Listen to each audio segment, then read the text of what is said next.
Part 2, Let Them in Action. How to stay calm when life and people get messy. After discovering the Let Them Theory, Mel started testing it in real life. It wasn't just about parenting anymore.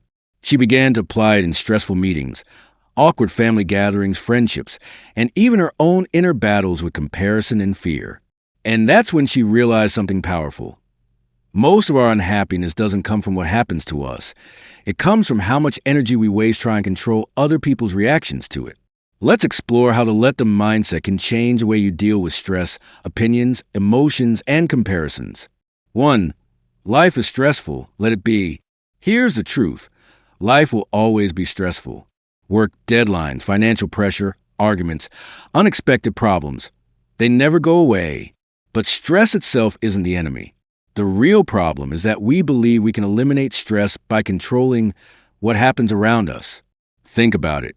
You try to fix your coworker's bad attitude, so the office feels lighter. You rewrite that message 10 times, so no one will misunderstand you. You obsess over how your boss might react to your presentation.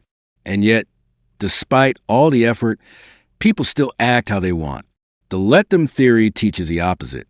Let them be moody. Let them complain. Let the situation be imperfect. Your job is not to fix everything. It's to protect your own peace while everything unfolds. Mel says when you stop trying to control stressful situations, you actually feel calmer. It's like stepping out of a tornado and realizing you were the one spinning the hardest. You don't have to like the chaos. You just have to stop feeding it. 2. Let them think what they want. If there's one fear that chains us down, it's the fear of what other people think. We edit ourselves constantly, our words, our choices, even our dreams, just to avoid judgment. Mel used to do this too. She wanted everyone to like her. When someone didn't, she would replay conversations in her head, try to figure out what went wrong. But she finally realized something simple. People will always have opinions. You can't control what they think, only what you focus on. So the next time someone criticizes you, imagine saying this calmly in your mind. Let them misjudge you. Let them misunderstand. Let them think you're too loud, too quiet, too ambitious, too emotional. Their thoughts don't define you. Once you truly believe that, your confidence becomes unshakable, not because everyone agrees with you, but because you no longer need them to. 3. How to deal with difficult people. We all have that one person who drives us crazy. The colleague who complains, the friend who always plays the victim, the relative who criticizes every choice you make. Before Let Them, Mel's instinct was to fix them, to reason, explain, prove, but that only led to more tension and frustration. Now, her approach is completely different. She silently says, let them be who they are. That sentence is like an emotional boundary. It reminds you that their behavior is their responsibility, not yours. You can care about someone without carrying their chaos. You can still be kind, but you don't have to be controlled by their moods or manipulated by their guilt. Let them have their tantrum. Let them stay negative. You stay grounded. 4. When adults throw tantrums. Here's a hard truth. Adults throw tantrums too. They yell, withdraw, guilt trip, and demand. Mel explains that when you react emotionally to another adult's tantrum, you're actually joining their storm. The moment you start arguing or defending, you've given them control of your peace. So when someone lashes out, pause. Don't match their energy. Just think. Let them be upset. Let them feel their feelings. You're not responsible for calming every storm around you. You just need to make sure it doesn't enter you. 5. Comparison, the thief of joy. Social media has turned comparison into a daily habit. One scroll and suddenly you feel behind. Someone else's vacation, promotion, relationship, or lifestyle makes you question your own. Mel experienced this firsthand when she saw her friend's trip online, a group of women she'd known for years, all smiling in photos, and she hadn't been invited. The old Mel would have obsessed over for days.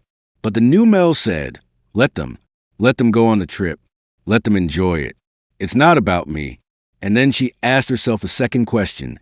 Let me plan my own joy. Let me reconnect with the people I love. Let me focus on the friendships I still have. That shift from why wasn't I included to what can I do now is the core of freedom.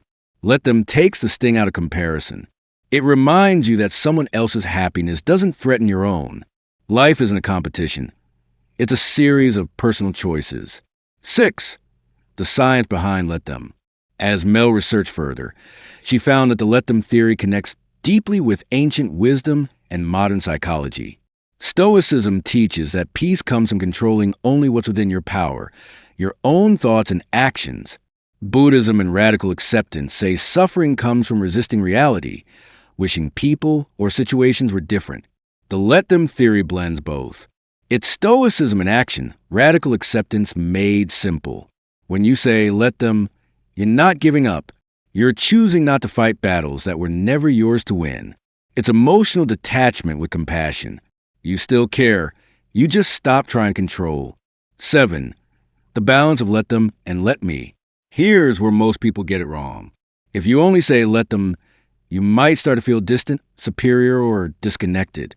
You stop caring altogether. That's not the point.